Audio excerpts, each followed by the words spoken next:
5 seconds to go.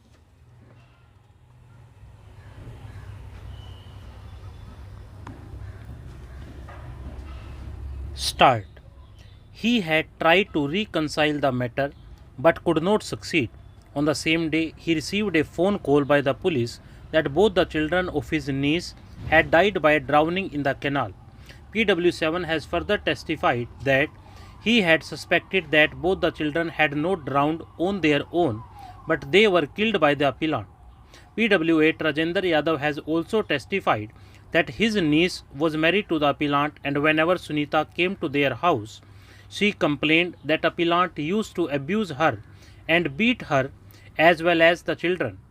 On learning the news about death of both the children, this witness also testified that he had strong suspicion that appellant had drowned his children on the issue of character of Sunita.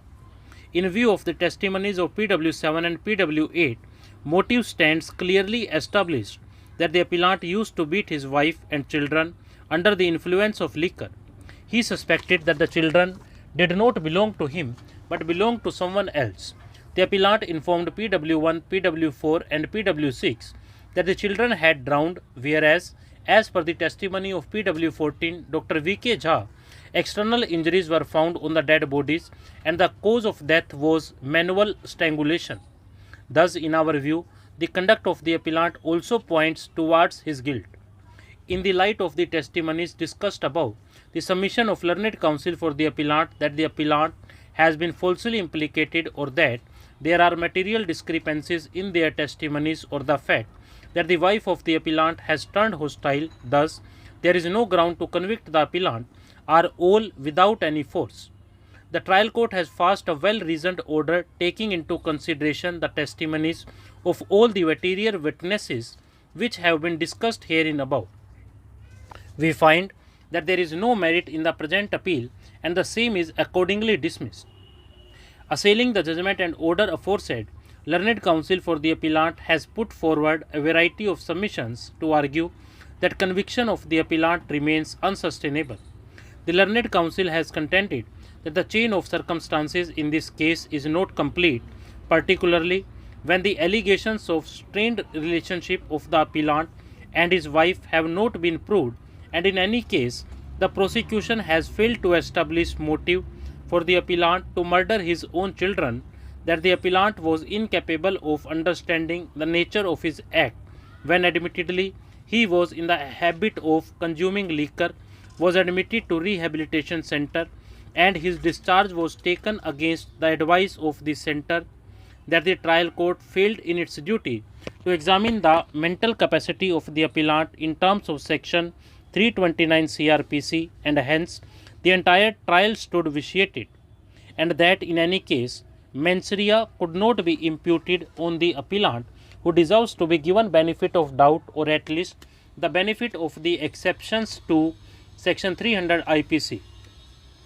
In the first place, learned counsel for the appellant has contended that in case of circumstantial evidence, there ought to be a complete chain of circumstances pointing towards nothing else but guilt of the accused, and in such cases, motive is of critical importance.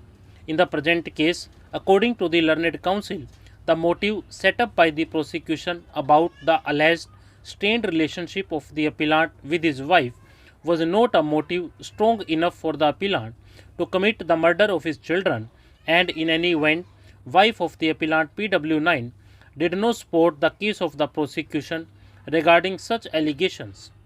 The learned counsel would therefore contend that an important link in the chain of circumstances, that is motive, having not been established, the appellant deserves to be acquitted.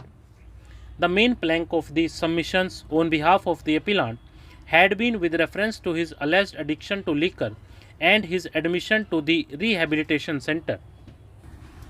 Learned counsel for the appellant would argue, particularly with reference to the statements of PW2 Prem Singh, cousin of the appellant, and PW3 Jagbir, manager of rehabilitation center, that the appellant was undoubtedly undergoing treatment for his addiction to liquor and was discharged against advice prematurely, and the evidence on record read as a whole lead to the position that the appellant could not have been treated as a person capable of understanding the nature of his act.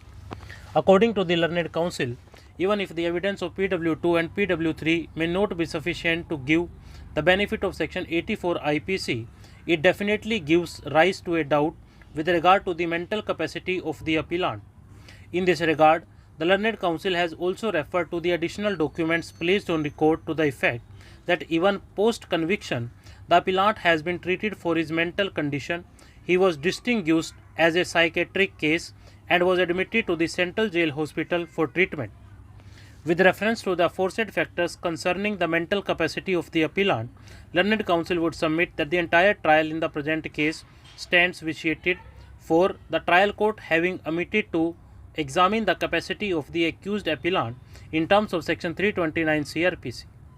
Learned counsel has also referred to the decision of Gujarat High Court in the case of State of Gujarat versus Manju Ben 2019 SCC online Gujarat 6937, and has submitted that in the present case, looking to the background factors concerning mental capacity of the appellant appearing in evidence, it was the duty of the trial court to examine if he was of unsound mind and consequently incapable of making his defense.